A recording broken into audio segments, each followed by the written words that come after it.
지금 꼬마 빌딩 공실 살 때 심각합니다. 그런데 더 이상한 건 이렇게 공실이 쌓이는데도 근생 빌딩 신축은 계속되고 있다는 겁니다. 자영업부랑 그것만으로 설명이 안 됩니다. 저는 디벨로퍼이자 중개사로서 이 시장의 상황을 현장에서 직접 봅니다. 세금 구조가 어떻게 건축을 부추기는지, 은행 대출이 어떻게 공급을 왜곡시키는지, 중개 시장에서 무슨 일이 벌어지는지, 이 현상을 만드는 직접적 원인 세 가지가 있고 이건 지금도 멈추지 않고 있습니다. 그런데 역설적이게도 자산가들은 이 시장을 여전히 유망 투자처로 보고 있습니다. 이 세 가지를 이해하면 실패하는 건물과 성공하는 건물을 극명하게 구분할 수 있습니다.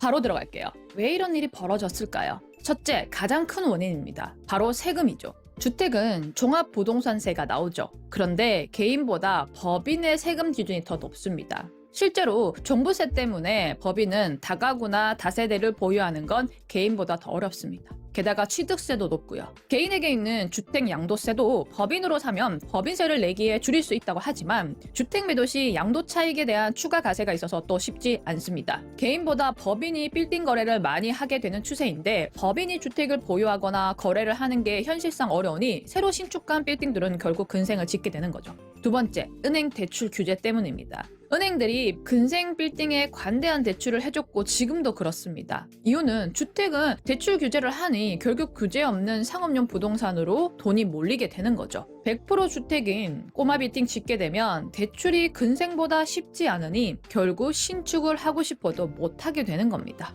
100% 연금으로 누가 신축을 할까요? 세 번째, 부동산들의 마케팅입니다. 근생 빌딩은 안전하다. 통임대가 유행이다. 월세로 안정적 수익 낸다. 위치별, 업종별, 세밀한 분석 없이 모든 근생 빌딩은 똑같이 얘기했습니다. 결국 이 세 가지 큰 이유로 근생 신축 빌딩 공급을 늘렸고 특히나 공실 지역이라고 하는 꼬마 빌딩의 대부분이 주택가 한가운데 지어진 근생 빌딩입니다. 주택가 한가운데 지어진 근생 빌딩이 무조건 망한다는 게 아니라 실제로는 더 보수적인 임대료 분석이 들어가야 한다는 의미죠. 그래서 23년도부터 시작하여 24년도에 많은 힘든 상황들이 나타났습니다. 마포구 서교동 한 빌딩은 21년 119억에 매수했다가 23년 110억에 매각, 매도 손실 9억 원에 금융비용까지 더하면 15억 원 가량 손해. 어쩌면 아파트가 아닌 주택 꼬마 빌딩에 대한 세금 폭탄과 대출 규제가 없었다면 서울의 직장인 청년들의 주거 공간의 공급이 더 잘 되었을 것이고 건물주들도 공실 속에서 이자도 못 내는 상황을 피했을 겁니다. 그럼 이제 꼬마 빌딩 투자는 아예 관심을 가지지 말아야 할까요? 아닙니다. 여전히 대한민국 자산가들의 선호 자산입니다.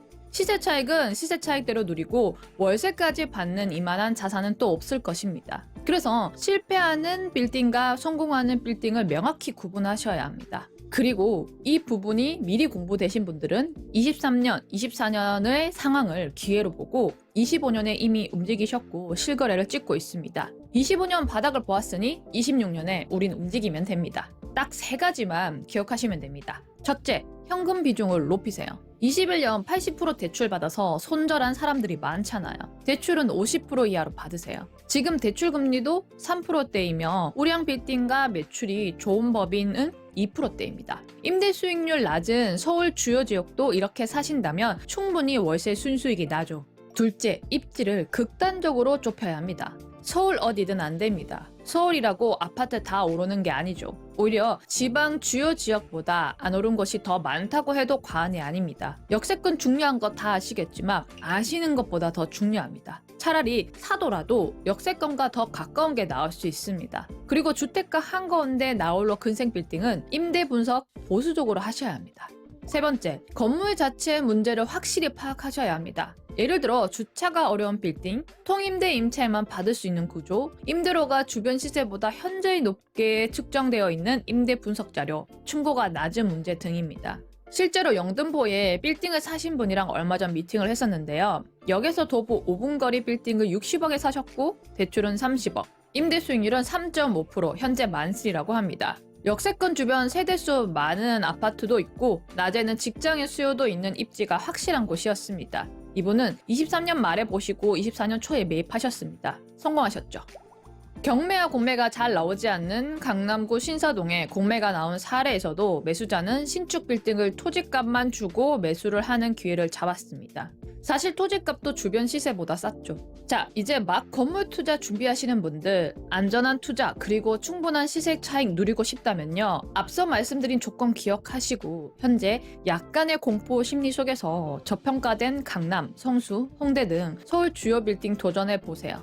나머지 리스크는 전문가에게 맡기시고요. 26년 기회가 왔습니다. 이미 아파트는 늦은 것 같죠? 움직이셔야 합니다. 같이 움직이실 분은 구독 어떠신가요?